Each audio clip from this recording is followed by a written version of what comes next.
السلام علیکم ورحمۃ اللہ وبرکاتہ۔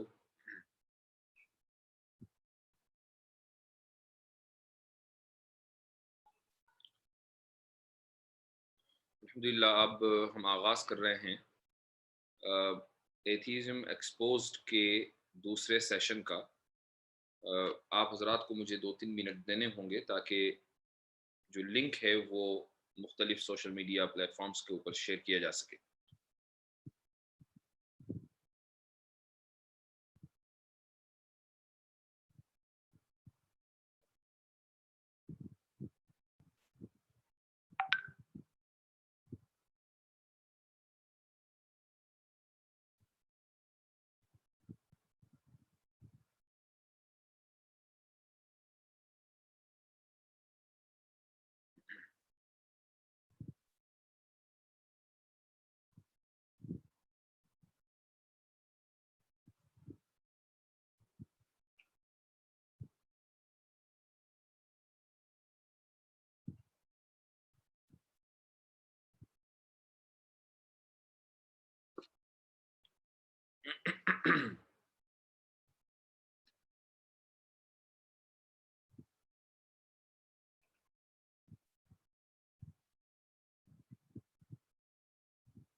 بعض مرتبہ جب نیٹ سلو ہوتا ہے تو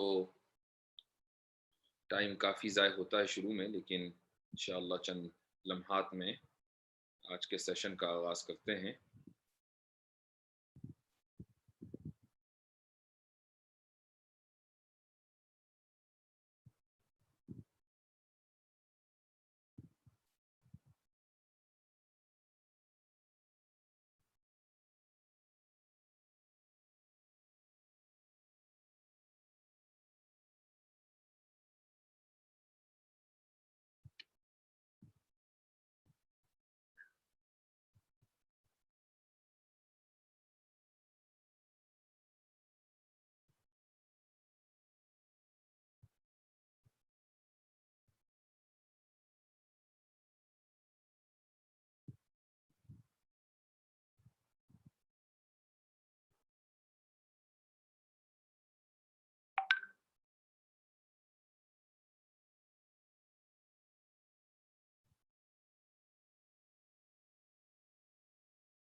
ہم نے پہلے سیشن میں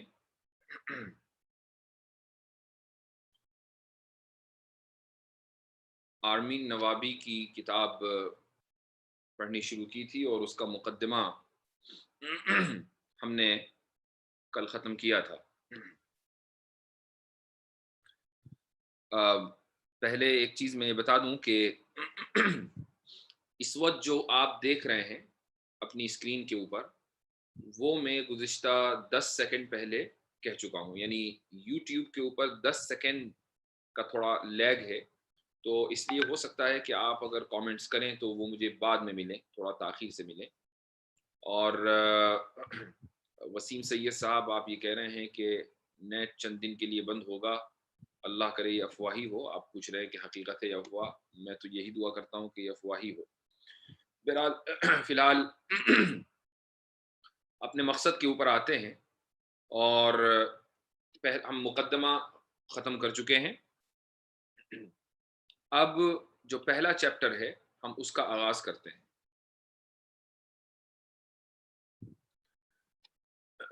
پہلا جو چیپٹر ہے اس کا عنوان ہے science can't explain the complexity and order of life, God must have designed it to be this way. یہ دراصل آرمین نوابی یعنی جو ملحد ہے، جو مصنف ہے اس کتاب کا، یہ اس کے علم کے مطابق، اس کے نظریے کے مطابق اہل مذہب کی یہ دلیل ہے۔ دلیل یہ ہے کہ چونکہ سائنس زندگی کی پیچیدگی کو بیان نہیں کر سکتی، اس کا مطلب یہ ہے کہ یقیناً خدا نے اس زندگی کو ڈیزائن کیا ہوگا، بنایا ہوگا، لہٰذا خدا موجود ہے۔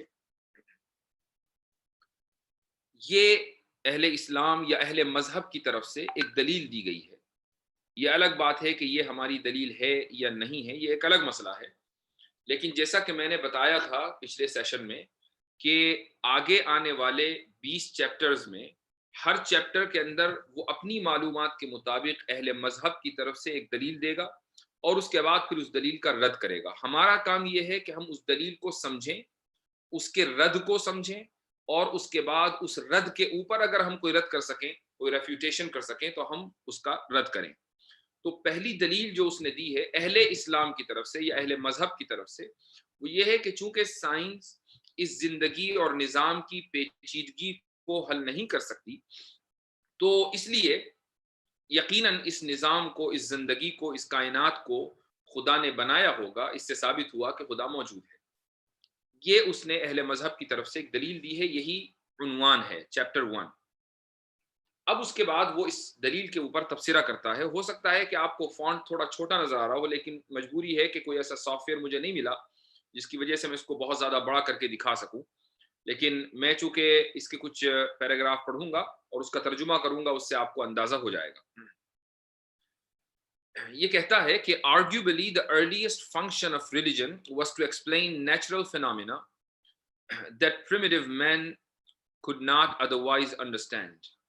Lightning storms and volcanoes, for example, are natural forces that were once attributed to deities.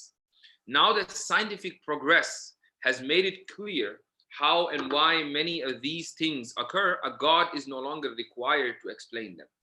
Us paragraph کا حاصل اور خلاصہ یہ ہے کہ ابتدائی دور میں انسان مختلف جو قدرت کے مظاہر ہوتے تھے، مثال کے طور پر آسمان میں بجلیوں کا چمکنا یا طوفانوں کا آنا یا لاوا کا پہاڑوں سے نکل پڑنا یا سیلاب کا آنا، بہت تیز بارش کا ہو جانا، ان سب چیزوں کو انسان، ان کے پیچھے کیا سائنس ہے اس کو نہیں سمجھ پاتا تھا۔ اس لیے انسان نے ابتدائی دور میں اپنے آغاز میں ان مختلف مظاہر قدرت کو مختلف خداؤں کی طرف منسوب کرنا شروع کیا کہ مثلا بارش بہت تیز ہوتی ہے تو اس کا خدا فلاں ہے، وہ فلاں خدا جو ہے وہ ناراض ہو گیا اس لیے بارش بہت تیز ہو رہی ہے، یا مثلا یعنی جو طوفان آیا ہے تو اس کی وجہ یہ ہے کہ فلاں جو خدا ہے وہ ناراض ہو گیا، لائٹننگ آسمان کے اندر ہو رہی ہے تو اس کی وجہ یہ ہے کہ جو ایک تیسرا خدا ہے وہ ناراض ہو گیا۔ تو مختلف خداؤں کی طرف ان مظاہر قدرت کو، ان چیزوں کو انسان نے منسوب کرنا شروع کیا۔ لیکن اب سائنس نے بتا دیا کہ لائٹننگ کیوں ہوتی ہے، سائنس نے بتا دیا کہ طوفان کیوں آتے ہیں، سائنس نے بتا دیا کہ زلزلے کیوں آتے ہیں، سائنس نے یہ بتا دیا کہ لاوا کیوں پھوٹتا ہے، تو اس لیے اب ان چیزوں کو کسی خدا کی طرف منسوب کرنے کی ضرورت نہیں رہی۔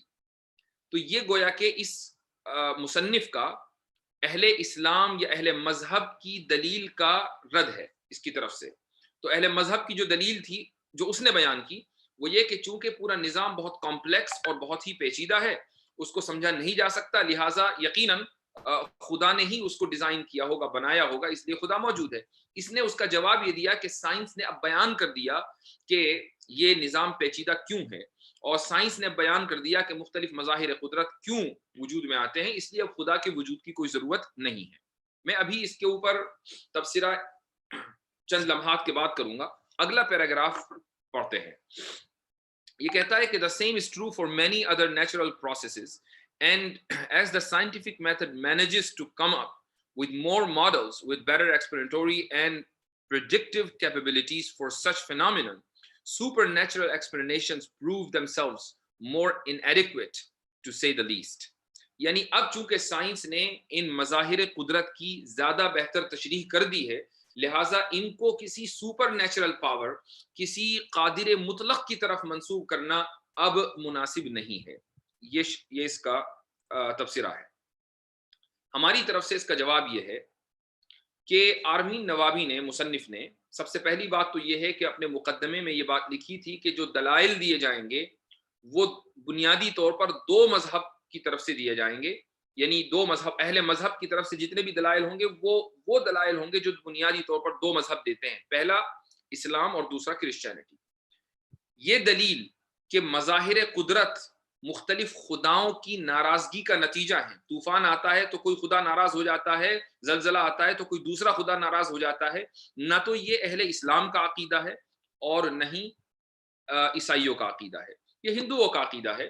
اور ہندوؤں کی دلیل اسلام کے خلاف یا مسلمانوں کے خلاف یا کرسچنز کے خلاف یا یہودیوں کے خلاف، یہ جتنے بھی اہل مذاہب ہیں، آسمانی مذاہب کے ماننے والے ہیں، ہندوؤں کی دلیل ان کے خلاف نہیں چل سکتی۔ پہلی بات تو یہ ہے، پہلی اس کے اندر پرابلم یہ ہے۔ دوسری پرابلم یہ ہے کہ انسان نے جب شروع میں سائنس نے انسان کو یہ نہیں بتایا تھا کہ زلزلے کیسے آتے ہیں اور طوفان کیسے آتے ہیں، بارشیں کیسے ہوتی ہیں، تب بھی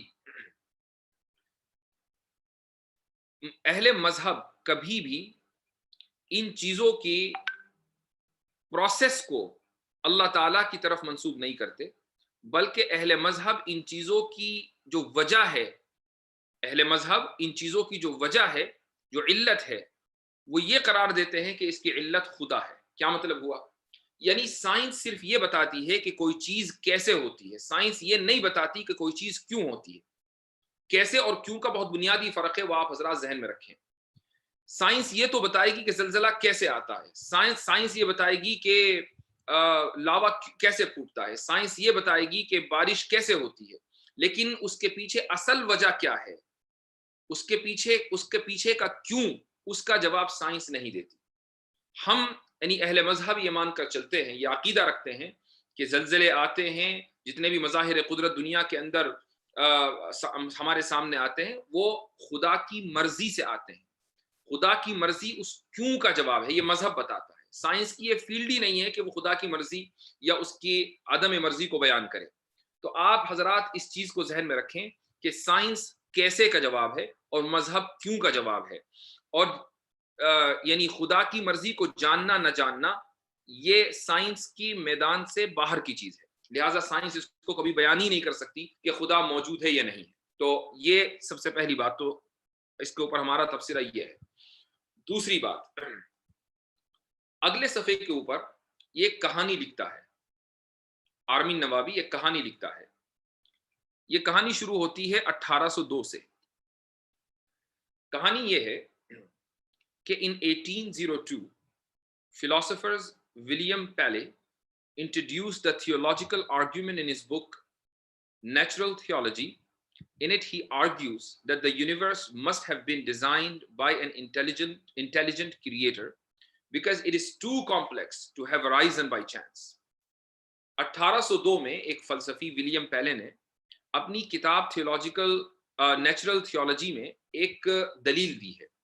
وہ دلیل یہ ہے کہ یہ کائنات اتنی زیادہ پیچیدہ ہے، اس کے پیچھے یقیناً ایک انٹیلیجنٹ کریٹر ہے۔ انٹیلیجنٹ کریٹر کا مطلب یعنی ایک ایسا خالق جو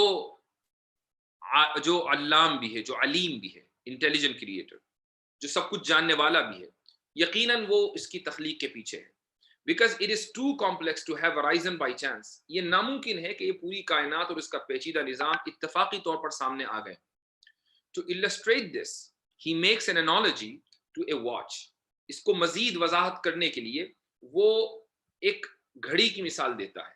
وہ یہ کہتا ہے if you are walking on the beach and find a watch, you know from its complexity that a watchmaker must have created it. Suppose وہ یہ کہتا ہے کہ آپ مثلاً کسی بیچ کے اوپر چل رہے ہیں، چوپاٹی کے اوپر چل رہے ہیں بمبئی کی، وہاں آپ نے ایک گھڑی دیکھی پڑی ہوئی، آپ نے اس گھڑی کو اٹھایا، حالانکہ ایک بہت چھوٹی سی چیز ہے، بہت کامن سی چیز ہے، لیکن اس کا ایک نظام پیچیدہ بھی ہے کہ اگر آپ اس کو یہ نہ جانتے ہوں کہ گھڑی کو کیسے بنایا جاتا ہے تو آپ اس کو کھول کر دوبارہ بنا نہیں سکتے۔ تو آپ بہت آسانی کے ساتھ یہ اندازہ لگا سکتے ہیں کہ یقیناً اس گھڑی کا کوئی نہ کوئی بنانے والا ہے، واچ میکر ہے۔ تو جب ایک گھڑی جیسی چیز خود نہیں بن سکتی، اس کا بنانے والا ہو، تو یہ اور گھڑی ایک پیچیدہ مشین ہے، ایسے ہی یہ پوری کائنات جو بے انتہا پیچیدہ ہے وہ خود بخود کیسے وجود میں آ سکتی ہے۔ آخری جو جملہ ہے پیراگراف کا وہ یہ ہے کہ by his logic complexity employs design, یعنی اس منطق کے اعتبار سے جو بھی پیچیدہ چیز ہوگی اس کا یقیناً کوئی نہ کوئی خالق اور ڈیزائنر ہوگا۔ یہ دلیل ہے فلسفی ولیم پیلے کی۔ اہل مذہب چاہے وہ عیسائی ہوں، مسلمان ہوں، یہودی ہوں، کسی بھی مذہب کے ماننے والے ہوں، وہ اس دلیل سے متفق ہیں کہ جو پیچیدہ نظام ہے وہ کیسا بھی ہو، دنیا کا نظام ہو یا یہ خود دنیا ہو، اس کا کوئی نہ کوئی بنانے والا ہے۔ تو جو بھی چیز پیچیدہ ہوگی اس کا ڈیزائنر اور اس کا خالق یقیناً ہوگا۔ یہ کائنات چونکہ پیچیدہ ہے لہٰذا اس کا خالق ہے۔ یہ اہل مذہب اس دلیل سے متفق ہیں۔ لیکن اس کتاب کا مصنف جو ملحد ہے وہ اس دلیل کا رد کرتا ہے۔ وہ یہ کہتا ہے کہ یہ جو اصول ہے کمپلیکسٹی امپلائز ڈیزائن، کہ ہر کمپلیکس اور پیچیدہ چیز کا کوئی نہ کوئی ڈیزائنر ہوگا، یہ اصول مصنوعی چیزوں میں تو اپلائی ہوتا ہے لیکن فطری چیز میں اپلائی نہیں ہوتا۔ اس کا رد یہ ہے کہ یہ اصول مصنوعی چیزوں میں اپلائی ہوتا ہے۔ مثلاً آپ ایک کرسی لے لیں، ایک مصنوعی چیز ہے، آپ صوفہ لے لیں، بیڈ لے لیں، آپ الماری لے لیں، آپ گھڑی لے لیں، کمپیوٹر لے لیں، کوئی فون لے لیں، ڈیوائس لے لیں، مشینیں لے لیں، گاڑیاں لے لیں، یہ ساری مصنوعی چیزیں ہیں۔ یہ اصول یہاں پر اپلائی ہوگا کہ جو بھی پیچیدہ چیز ہے اس کا یقیناً کوئی نہ کوئی بنانے والا ہے۔ لیکن جو فطری چیزیں ہیں، مثال کے طور پر پتھر ہے، وہاں یہ اصول نہیں چلے گا۔ مثال کے طور پر پہاڑ ہے، وہاں یہ اصول نہیں چلے گا۔ یا کوئی ریت کا ٹیلا ہے، وہاں یہ اصول نہیں چلے گا۔ سمندر ہے، وہاں یہ اصول نہیں چلے گا۔ یہ اس نے گویا کہ اس دلیل کا رد کیا۔ اس کا جواب ہماری طرف سے یہ ہے کہ مصنوعی اور فطری چیزوں کے درمیان جو فرق ہے وہ ہمارے یعنی انسان کے اعتبار سے تو ہے کہ ہم ایک کرسی کو مصنوعی کہتے ہیں لیکن پانی کو ہم غیر مصنوعی کہتے ہیں۔ ہم ایک مشین کو مصنوعی کہتے ہیں لیکن پہاڑ کو ہم فطری کہتے ہیں۔ ہم ایک موبائل کو یا کمپیوٹر کو مصنوعی کہتے ہیں لیکن ریت کے ٹیلے کو ہم فطری کہتے ہیں۔ یہ فرق ہمارے انسان کے اعتبار سے ہے، لیکن اللہ کے اعتبار سے دنیا کی ہر چیز ایک ایک ذرہ اور اس دنیا کے اندر موجود ہر چیز مصنوعی ہے۔ لہٰذا اگر وہ مصنوعی ہے تو اس کا صانع بھی موجود ہے، اس کا بنانے والا بھی موجود ہے۔ یہ جو فرق اس مصنف نے کیا ہے، اور ملحدین جو یہ فرق کرتے ہیں کہ جو مصنوعی چیزیں ہیں ان کا تو بنانے والا ہے لیکن جو غیر مصنوعی یعنی فطری چیزیں ہیں ان کا کوئی بنانے والا نہیں، یہ فرق محض بلا دلیل ہے، ایک آربیٹری اسٹیٹمنٹ ہے۔ آربیٹری اسٹیٹمنٹ کا مطلب یہ ہوتا ہے کہ تحکمانہ انداز ہے کہ ایک چیز بس کہہ دی، اس کی کوئی دلیل نہیں ہے۔ اس کے بعد ایک وہ مثال دیتا ہے، وہ یہ کہتا ہے کہ اس دنیا میں ایک ایسا نظام بھی ہے کہ جس نظام کی وجہ سے بہت سی چیزیں خود بخود وجود میں آ جاتی ہیں چاہے وہ کتنی ہی پیچیدہ کیوں نہ ہو۔ وہ یہ کہتا ہے اس پیراگراف میں since then many scientists and philosophers have tackled this issue and have shown that complex system can arise without a designer، کہ 1802 کے بعد سے بہت سے فلسفیوں اور سائنٹسٹ نے اس دلیل کا جواب دیا ہے اور انہوں نے یہ بتانے کی کوشش کی ہے کہ بہت سی پیچیدہ چیزیں خود بخود بغیر کسی ڈیزائنر اور بنانے والے کے بن جاتی ہیں۔ اچھا، وہ چیزیں کیا ہیں؟ وہ ہیں سب سے پہلی چیز evolution. Evolution by natural selection is one such system. Evolution کو اردو میں کہا جاتا ہے ارتقاء، نظریہ ارتقاء۔ انہی نظاموں میں سے ایک نظام ہے کہ جس کی بنیاد پر مخلوق اپنی تمام تر پیچیدگیوں کے باوجود خود بخود وجود میں آتی ہے۔ کیا مطلب ہوا؟ اس کا مطلب یہ ہوا کہ ملحد یہ کہتے ہیں کہ دنیا میں جتنی بھی مخلوقات ہیں جن کے اندر حیات ہے وہ ساری ارتقاء کے نتیجے میں وجود پذیر ہوئی ہیں، ساری ارتقاء اور ایوولوشن کی بنیاد پر سامنے آئی ہیں. اور ایوولوشن ایک خودکار عمل ہے، یعنی اس کے پیچھے کوئی دماغ نہیں ہے، اس کے پیچھے کوئی صانع نہیں ہے، اس کے پیچھے کوئی بنانے والا اور کوئی ڈیزائنر نہیں ہے، بلکہ ایوولوشن خود بخود ہوتا ہے. لہٰذا یہ کہنا کہ ہر مصنوع کا کوئی نہ کوئی صانع ہے، یہ غلط ہے. اس لیے کہ ایوولوشن نے اس بات کو ثابت کر دیا کہ انسان ہو یا بندر ہو یا چمپینزی ہو یا مچھلیاں ہوں سمندر کی، یا کوئی بھی جانور ہو، کوئی بھی ایسی چیز کے جس کے اندر روح ہے، وہ اسی ارتقاء کے نتیجے میں خود بخود وجود میں آئی ہے. لہٰذا یہ کہنا کہ ہر مصنوع کا کوئی نہ کوئی صانع ہوگا، یہ غلط ہے. یہ اس شخص کی دراصل دلیل ہے. آج کے اس حلقے میں ہم ایوولوشن کے تعلق سے کچھ دیر گفتگو کریں گے. ایوولوشن ایک بہت ہی مشہور نظریہ ہے اور اس کے اوپر تفصیل سے گفتگو کرنا ضروری ہے.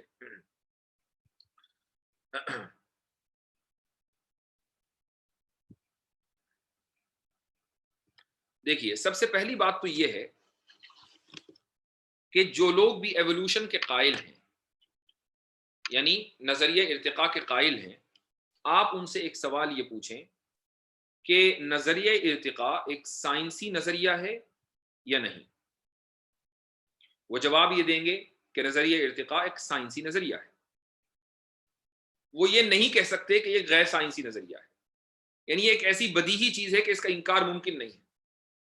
نظریہ ارتقاء ایک سائنسی نظریہ ہے. یہ جب جواب دیے جا چکے ان کی طرف سے، اب آپ آگے چلیے، پوچھئے کہ سائنس محدود ہے یا غیر محدود، سائنس لمیٹڈ ہے یا ان لمیٹڈ. یہ ممکن نہیں ہے وہ یہ کہہ دیں کہ سائنس ان لمیٹڈ ہے. وہ ہر حال میں یہی کہیں گے کہ سائنس محدود ہے. لہذا جب ایوولوشن جو سائنس کا پروڈکٹ ہے اور سائنس محدود ہے، تو ایوولوشن بھی محدود ہوا. اور جو چیز محدود ہوتی ہے وہ ظنی ہوتی ہے. ظنی کا مطلب یہ ہوتا ہے کہ وہ اسمپشن کی بنیاد پر ہوتی ہے، وہ ڈیفینٹ نہیں ہوتی بلکہ وہ انڈیفینٹ ہوتی ہے. لہذا نظریہ ارتقابی ظنی ہے، نظریہ ارتقابی انڈیفینٹ ہے، نظریہ ارتقابی اسمپشنز کے اوپر بیس کرتا ہے، وہ ڈیفینٹ نالج نہیں ہے. اور جو چیز ڈیفینٹ نالج نہ ہو، جو چیز محض نظریہ ہو، جو چیز اسمپشنز کی بنیاد پر ہو، اس کو ہم کیسے یقین کر لیں؟ یہ آپ ان لوگوں سے سوال کریں جو یہ کہتے ہیں کہ ایوولوشن ایک فیکٹ ہے، ارتقاء ایک فیکٹ ہے. ہماری طرف سے یہ جواب دیا جائے گا کہ ارتقاء سائنسی نظریہ ہے، سائنس محدود ہے، لہٰذا ارتقاء بھی محدود ہے. اور جو چیز محدود ہوتی ہے وہ ظنی ہوتی ہے، لہٰذا ارتقاء بھی ظنی ہے. جو لوگ منطق اور فلسفہ تھوڑا سا پڑھے ہوئے ہیں وہ بہت آسانی کے ساتھ اس دلیل کو سمجھ سکتے ہیں. اب ہمیں سمجھنا یہ ہے، ہمارا یہ دعویٰ کہ سائنس محدود ہے، میں اس کے اوپر چند دلیلیں دیتا ہوں. ان دلیلوں کو ذرا آپ غور سے سنیں. پہلی دلیل، سائنس محدود ہے، اس کی پہلی دلیل یہ ہے، اور اس دلیل کا عنوان ہے sensory perception. Sensory perception, sense, حواس. سینس کہتے ہیں حواس کو. تو ہماری دیکھنے کی صلاحیت، سننے کی صلاحیت، ہمارے چکھنے کی صلاحیت، ٹچ کرنے کی صلاحیت، سننے کی صلاحیت، یہ صلاحیتیں ان کو بولا جاتا ہے انگریزی میں sense. So sensory perceptions. Science کی جو بنیاد ہے وہ مشاہدے کے اوپر ہے، آبزرویشن کے اوپر ہے. اور آبزرویشن ہوتا ہے حواس کے ذریعے، یعنی سینسز کے ذریعے.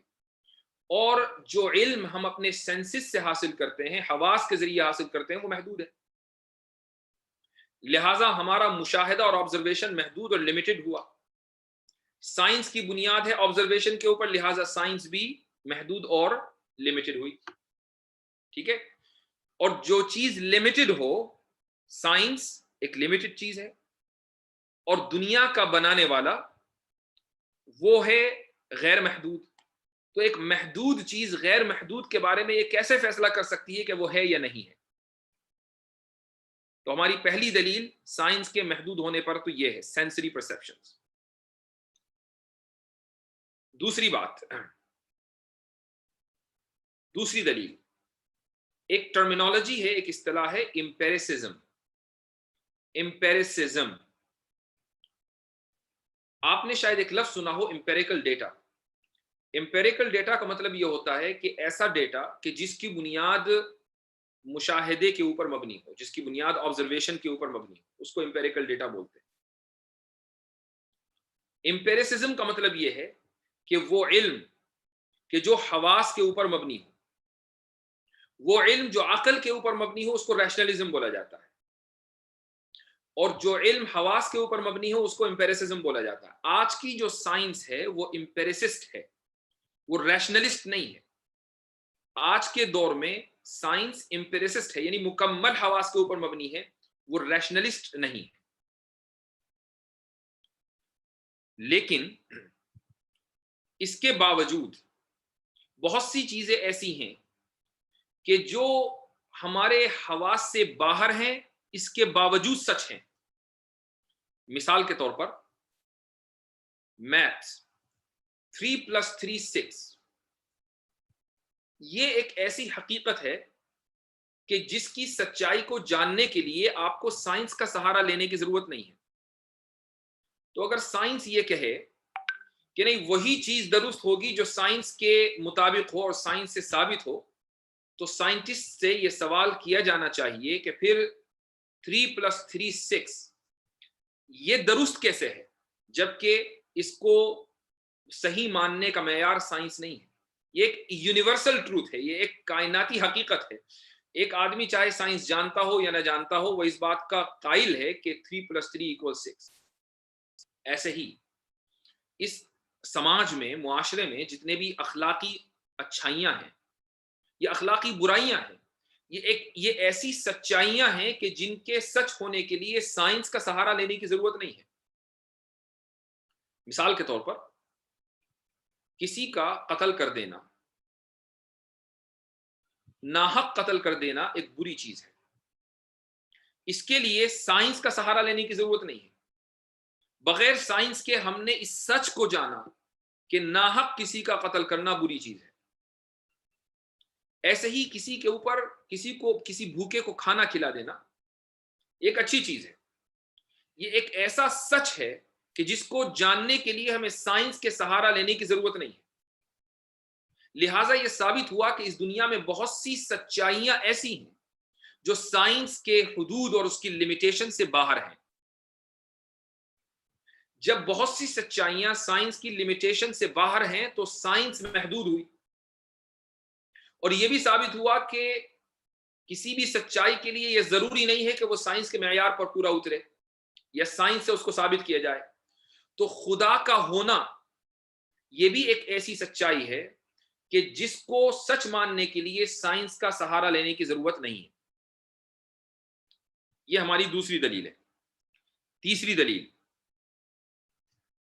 دلیل کس بات پر؟ تیسری دلیل اس بات پر کہ سائنس محدود ہے، لمیٹڈ ہے، اور جو چیز لمیٹڈ ہو وہ ان لمیٹڈ کے بارے میں فیصلہ نہیں کر سکتی. تیسری دلیل یہ ہے ٹائم. یعنی آپ اپنے پاسٹ کو دیکھیں، اپنے ماضی کو دیکھیں، سائنس کبھی بھی ماضی کا یا ماضی کے اندر اٹھنے والی سوالوں کا جواب نہیں دے سکتی. سائنس یہ نہیں بتا سکتی کہ کسی بھی چیز کا مبدا اور آغاز کیا ہے. مثال کے طور پر جو لوگ ایوولوشن اور نظریہ ارتقاء کے اوپر بلیو کرتے ہیں، آپ ان سے پوچھئے کہ ارتقاء کا آغاز کیسے ہوا، وہ سارے کہیں گے کہ ارتقاء کا آغاز ایک سنگل سیل سے ہوا ہے. لیکن وہ یہ نہیں بتا سکتے کہ سنگل سیل کہاں سے آیا. سنگل سیل کہاں سے آیا؟ وہ یہ کہتے ہیں کہ ایک سنگل سیل سے اس کا آغاز ہوا، اس کے بعد وہ پلا بڑھا، اس سے ملٹیپل سیلز نکلے، پھر ملٹیپل سیل سے مختلف مخلوقات وجود میں آئیں، ایک مخلوق سے دوسری بنی، دوسری سے تیسری بنی. اس طریقے سے آج پوری دنیا کے اندر اتنی مخلوقات ہیں، اتنے جانور ہیں یا اتنے جاندار ہیں. لیکن وہ یہ کبھی نہیں بتا سکتی، سائنس یہ کبھی نہیں بتا سکتی کہ وہ سنگل سیل کہاں سے آیا. ٹھیک ہے؟ تو اس سے یہ ثابت ہوا کہ سائنس محدود ہے، چونکہ ماضی میں رونما ہونے والے بہت سے واقعات کا سائنس جواب نہیں دے سکتی. یہ ہماری تیسری دلیل ہے. چوتھی دلیل جس کی طرف میں اشارہ کر چکا ہوں وہ ہے مورالٹی. مورالٹی کا مطلب یہ ہوتا ہے کہ کیا چیز مورل ہے اور کیا چیز امورل ہے، یعنی کون سی چیز اخلاقی اعتبار سے درست ہے اور کون سی چیز اخلاقی اعتبار سے درست نہیں ہے، مجھے کیا کرنا چاہیے اخلاقی اعتبار سے، یہ سائنس کبھی نہیں بتائے گی۔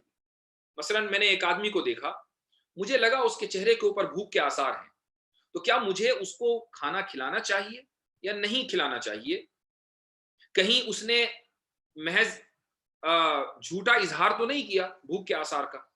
یہ چیز مجھے سائنس کبھی نہیں بتا سکتی کہ مجھے اس شخص کو کھانا کھلانا چاہیے یا نہیں۔ اخلاقی اعتبار سے میرے لیے اس کو کھانا کھلانا مناسب رہے گا یا نہیں رہے گا، یہ سائنس کے اسکوپ سے یا سائنس کے میدان سے باہر کی چیز ہے۔ موریلٹی، یہ چوتھی دلیل ہے جس سے یہ ثابت ہوا کہ سائنس محدود ہے۔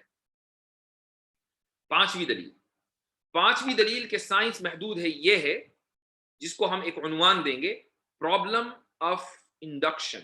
پرابلم آف انڈکشن، انڈکشن کسے کہتے ہیں؟ INDUCTION، induction. جو لوگ منطق اور فلسفہ مدرسوں میں پڑھے ہوئے ہیں وہ بہت آسانی کے ساتھ اس کو سمجھ سکتے ہیں، جو نہیں پڑھے ہوئے ہیں انشاءاللہ ان کو بھی سمجھانے کی میں کوشش کروں گا۔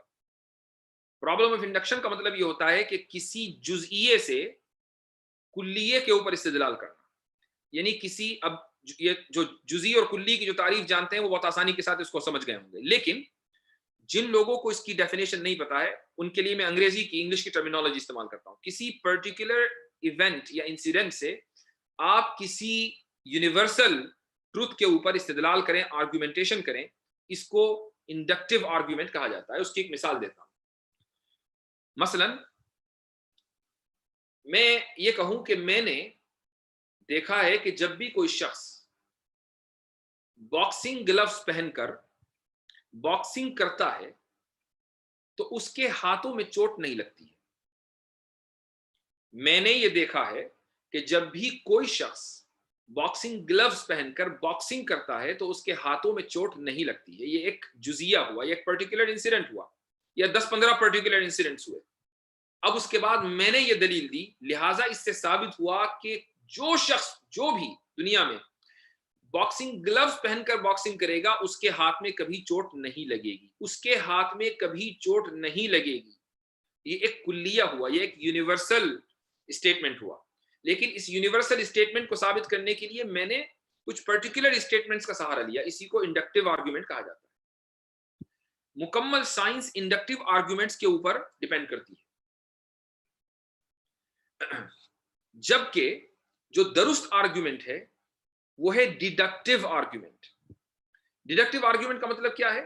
ایک کلیے سے جزئیے کے اوپر استدلال کرنا، یعنی ایک یونیورسل ٹروتھ سے یا ایک یونیورسل قضیے سے، ایک یونیورسل اسٹیٹمنٹ سے آپ ایک پرٹیکولر اور ایک جزئیے کے اوپر استدلال کریں۔ اس کی بھی مثال دیتا ہوں، اس سے آپ کو واضح طور پر سمجھ میں آ جائے گا۔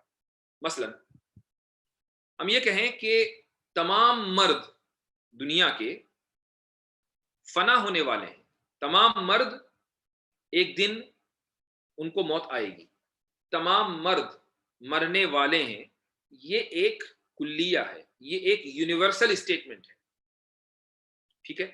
اب اس کے بعد اگلا اسٹیٹمنٹ آتا ہے، زید ایک مرد ہے لہذا زید بھی مرنے والا ہے۔ یہ جو ہم نے استدلال کیا ہے یہ ایک یونیورسل اسٹیٹمنٹ سے ایک پرٹیکولر اسٹیٹمنٹ کے اوپر استدلال کیا، اسی کو ہم ڈیڈکٹیو آرگومنٹ کہتے ہیں۔ سائنس انڈکٹیو آرگومنٹ کے اوپر بلیو کرتی ہے، ڈیڈکٹیو آرگومنٹ کے اوپر بلیو نہیں کرتی۔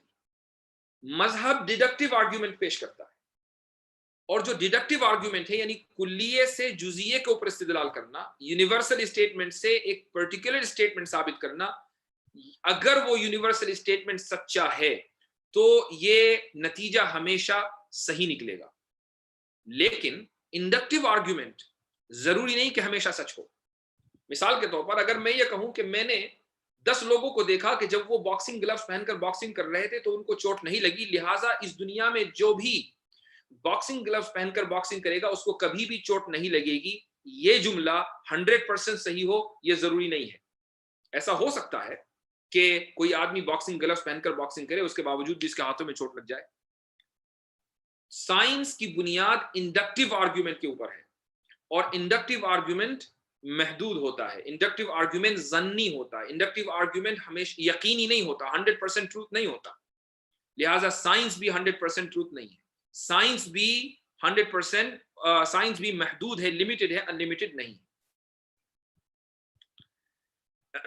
جب یہ ثابت ہو گیا تو اب ہمارا جو کیس ہے وہ بھی ثابت ہو گیا، وہ یہ کہ ایوولوشن ایک سائنسی نظریہ ہے اور سائنس محدود ہے. سائنس یقینی علم کا نام نہیں ہے، ڈیفینٹ نالج کا نام نہیں ہے. لہٰذا نظریہ ارتقاء یعنی ایوولوشن بھی ڈیفینٹ نالج کے اوپر بیس نہیں کرتا ہے، وہ بھی ڈیفینٹ نہیں ہے، وہ بھی قطعی نہیں ہے. اور جو چیز قطعی نہ ہو اس کو ماننے کے اوپر اصرار کرنا یہ غلط ہے. لہٰذا جتنے بھی ملحدین ہیں، جتنے بھی ایتھیسٹ ہیں، جب ان سے یہ کہا جاتا ہے کہ یہ دنیا جس طریقے سے ایک چھوٹی سی مشین خود بخود نہیں بن سکتی، تو یہ دنیا جو اتنی پیچیدہ ہے، اتنی کمپلیکس ہے، وہ خود بخود کیسے وجود میں آ سکتی ہے؟ انسان جو اتنا کمپلیکس ہے وہ خود بخود کیسے وجود میں آ سکتا ہے؟ تو وہ اصرار کرتے ہیں کہ نہیں، ایوولوشن کو مانو، ایوولوشن درست ہے. ہم نے جو اس کا جواب دیا ہے، کوئی اس کا جواب دے دے. یہ سارے دلائل ہم نے دے دیے ہیں. وہ یہ ثابت کر دے کہ ایوولوشن ڈیفینٹ ہے، وہ یہ ثابت کر دے کہ ایوولوشن قطعی ہے، وہ یہ ثابت کر دے کہ سائنس ڈیفینٹ نالج کا نام ہے، سائنس جو کہتی ہے وہ ہر حال وہ 100% ٹروتھ ہے، وہ یہ ثابت کر دے تو ٹھیک ہے، ہم بھی مان لیں گے کہ ایوولوشن ایک قطعی چیز ہے.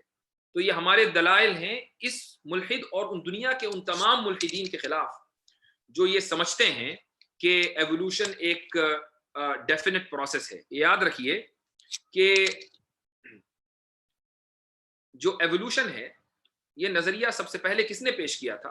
ساری دنیا جانتی ہے کہ یہ نظریہ ڈارون نے پیش کیا تھا. میں آپ کو ڈارون کا ایک اقتباس پڑھ کر سناتا ہوں جو اس کی سوان حیات میں ہے، جو اس کی بایوگرافی میں ہے.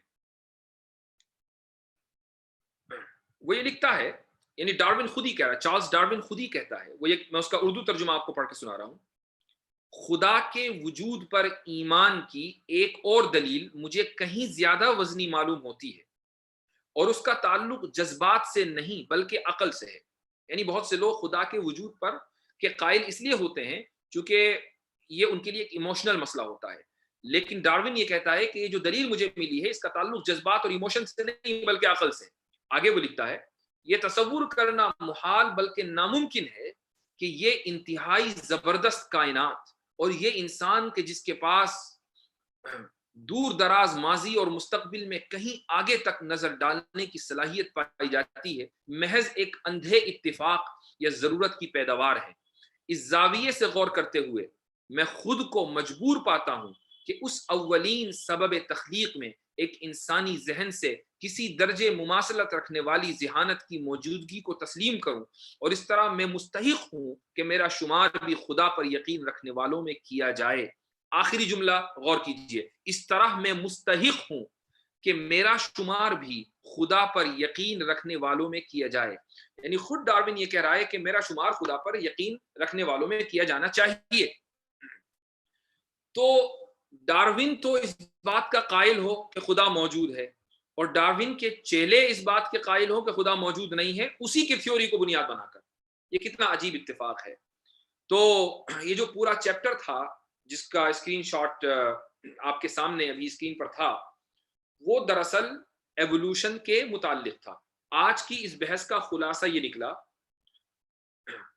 کہ کتاب کے مصنف آرمین نوابی نے یہ دعویٰ کیا کہ اہل مذہب کا یہ ماننا کہ جو چیز بھی پیچیدہ ہوگی اس کا صانع ہوگا یہ غلط ہے، اس لیے کہ نظریہ ارتقاء نے، یہ ایوولوشن کی تھیوری نے یہ ثابت کر دیا ہے کہ بغیر صانع اور بغیر بنانے والے کی بھی چیزیں بن جایا کرتی ہیں.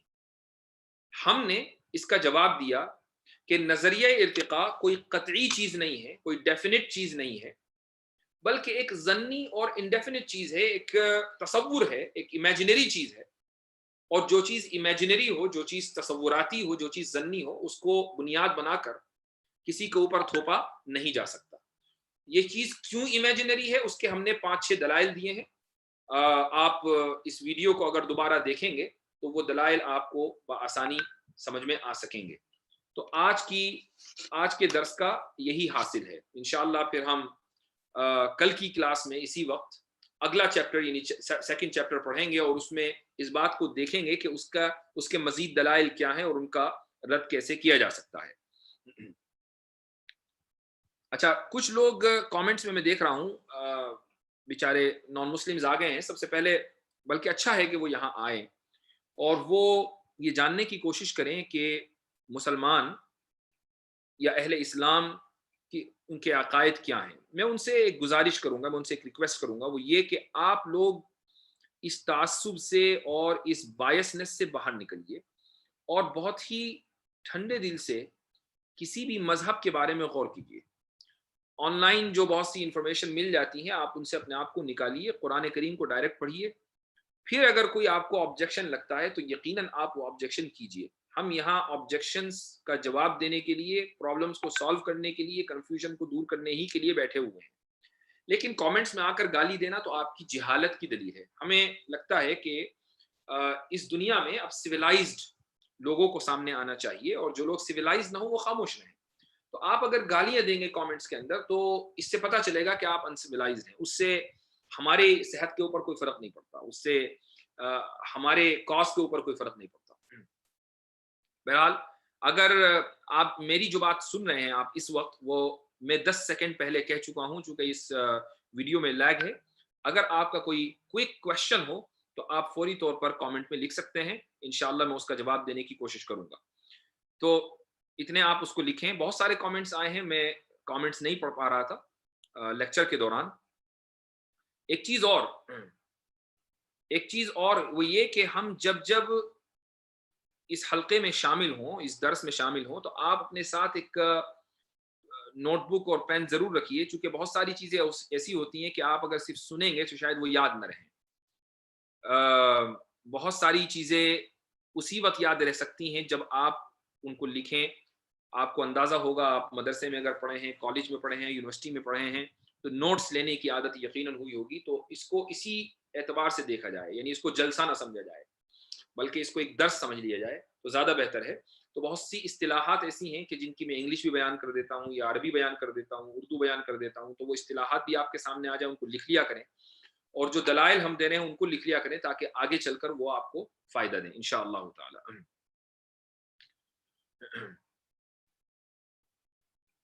جمعہ کے متعلق بہت ساری ایک صاحب جمعہ کے متعلق لکھ رہے ہیں.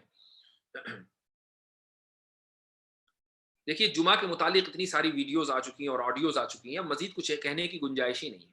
جمعہ اپنے گھر میں پڑھیے. اگر آپ کے پاس آپ گھر میں 4-5 لوگ ہیں اور اگر اتنے نہیں ہیں تو ظہر پڑھ لیجئے، کوئی اس میں حرج نہیں ہے. مسجدوں میں مت جائیے. کرونا وائرس اس وقت اس کی یہ وبا پوری دنیا کے اندر عام ہے، لہٰذا جو حکومت کی گورنمنٹ کی جو گائیڈ لائنز ہیں ان کو فالو کرنا ہر شخص کے لیے ضروری ہے.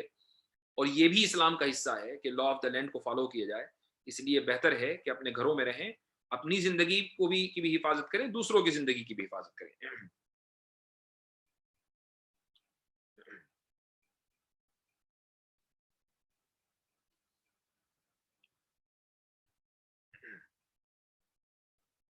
اسی لیے میں نے کہا کہ مساجد بند ہیں، اپنے گھر میں آپ نمازیں پڑھیے. اچھا، یہ جو میں نے دلیل دی ہے ڈارون کا جو میں نے اقتباس پڑھا ہے، یہ ان کی سوانح ڈارون کی سوانح میں موجود ہے اور یہ آپ کو آن لائن مل جائے گا. میں اس کا آپ کو لنک کامنٹ کے اندر پیسٹ کر رہا ہوں. آپ کو آسانی کے ساتھ اس لنک پر جا کر وہ اقتباس مل جائے گا. یہ اردو میں ہے.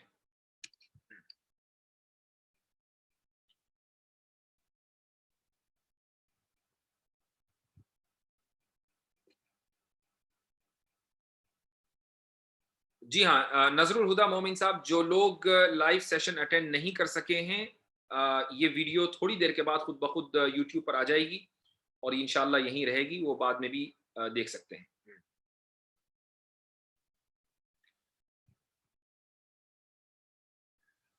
ہم حوادثات عالم کو اللہ کی طرف نہیں بلکہ خدا کی طرف منسوب کرتے ہیں. نہیں، ایسا میں نے نہیں کہا. ہو سکتا اگر میری زبان سے اس طرح کے الفاظ نکلے ہوں تو اس کو میں واپس لیتا ہوں. خدا اور اللہ دونوں دراصل دو الگ الگ ایک ہی حقیقت کی دو الگ الگ تعبیر ہیں. ہم تمام حوادثات کو اللہ کی طرف اس حیثیت سے منسوب کرتے ہیں کہ اللہ ان حوادثات کی پہلی علت اور پہلا سبب ہے، پہلا کاز ہے. یعنی اللہ کی مرضی ہی کی وجہ سے وہ دنیا کے جتنے بھی حوادثات ہیں وہ ہوتے ہیں. لیکن وہ کیسے ہوتے ہیں یہ سائنس بتاتی ہے. کیوں ہوتے ہیں یہ مذہب بتاتا ہے، سائنس یہ بتاتی ہے کہ وہ کیسے ہوتے ہیں. میں ایک جو میں نے ابھی لنک پوسٹ کیا ہے اس پر آپ کو ایک جملہ ملے گا. وہ یہ ہے کہ سائنٹسٹ خود ایک حقیقت کو تسلیم کرتے ہیں. وہ یہ کہتے ہیں کہ سائنس کا جو موضوع ہے، جو سبجیکٹ میٹر ہے، کہ زندگی کے چلتے ہوئے سلسلے میں اسباب و علل سے متعلق مسائل سے بحث کرنا، نہ کہ اولین سبب کا تعین کرنا، یہ سائنس کا موضوع ہے. یہ اردو بڑی گاڑھی میں نے بول دی ہے، اس کی میں وضاحت کر دیتا ہوں. وہ یہ کہ سائنس کا جو سبجیکٹ میٹر ہے وہ یہ ہے کہ یہ جو دنیا اس وقت چل رہی ہے، اس وقت رواں دواں ہے، اس میں اسباب و علل کیا ہیں. یعنی کوئی چیز کیوں ہو رہی ہے. مثلا اس وقت جو بارش ہو رہی ہے وہ کیسے ہوتی ہے، زلزلہ کیسے آتا ہے، والکینو کیسے پھوٹتا ہے. اس کا جو اولین سبب ہے، یعنی ان تمام چیزوں کے پیچھے کیا کوئی خالق ہے یا یہ چیزیں خود بخود وجود میں آ گئیں، سائنس کا یہ موضوع نہیں ہے. میں دوبارہ ان الفاظ کو پڑھتا ہوں. زندگی کے چلتے ہوئے سلسلے میں اسباب و علل سے متعلق مسائل سائنس کا موضوع ہے، نہ کہ اولین سبب کا تعین کرنا.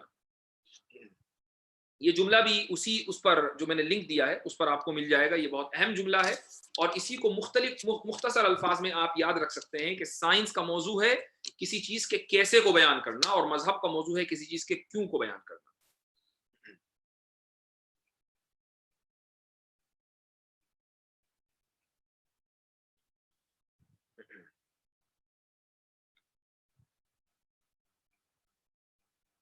اگر لنک نہیں ملا تو میں انشاءاللہ تھوڑی دیر میں پھر اس کو پوسٹ کروں گا یہیں پر اس کے پورا ہونے کے بعد.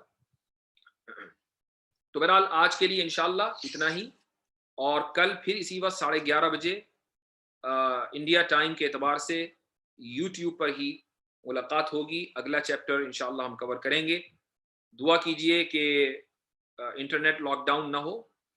انسان تو لاک ڈاؤن ہو چکا ہے لیکن انٹرنیٹ لاک ڈاؤن نہ ہو، اور ہمارا یہ سلسلہ اسی طریقے سے چلتا رہے. عبد القادر صاحب ایک سوال یہ کر رہے ہیں کہ الحاد کے بنیادی نکات کیا ہیں اور ملحدین اس وقت کن کن کو فالو کرتے ہیں. دیکھیے، ملحدین کا جو سب سے بڑا چیمپئن ہے اس کا نام ہے ریچرڈ ڈاکنز. تو سارے ملحدین اسی کو فالو کرتے ہیں، اسی کی کتاب پڑھ پڑھ کر جو ہے کاپی پیسٹ کرتے رہتے ہیں. انشاءاللہ اس کا بھی ایک دن پوسٹ مارٹم کریں گے.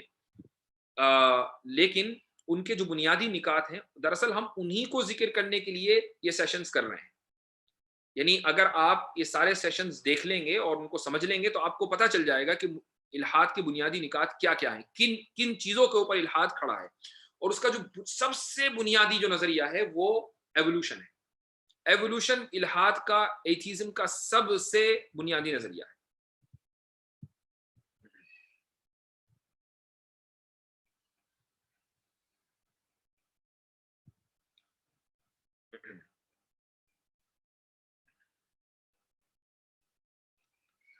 ٹھیک ہے، میں انشاءاللہ ابھی آپ کو لائیو ختم ہونے کے بعد لنک پوسٹ کرتا ہوں. جزاکم اللہ خیر الجزاء، وآخر دعوانا ان الحمد للہ رب العالمین.